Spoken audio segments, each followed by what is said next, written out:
حضرت ابراہیم کو آگ میں ڈالنے کا واقعہ ایمان، توحید اور اللہ کی قدرت کی عظیم مثال ہے۔ حضرت ابراہیم نے اپنی قوم کو بت پرستی سے روکا اور ایک اللہ کی عبادت کی دعوت دی۔ قوم کے سردار اور بادشاہ نمرود اس دعوت سے سخت ناراض ہوئے کیونکہ اس سے ان کی جھوٹی خدائی اور رسم و رواج کو خطرہ تھا۔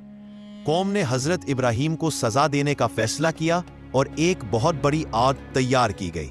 کئی دنوں تک لکڑیاں جمع کی گئی، یہاں تک کہ آگ اتنی بھڑک اٹھی کہ اس کے قریب جانا ممکن نہ تھا۔ پھر حضرت ابراہیم کو منجنیق کے ذریعے اس آگ میں ڈال دیا گیا۔ اس وقت حضرت ابراہیم کا اللہ پر کامل بھروسہ تھا اور انہوں نے صبر و استقامت کا مظاہرہ کیا۔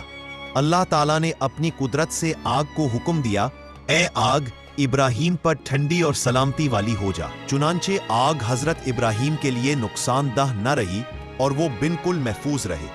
یہ معجزہ دیکھ کر بھی بہت سے لوگ ایمان نہ لائے، لیکن یہ واقعہ قیامت تک کے لیے حق و باطل کے درمیان فرق واضح کر گیا۔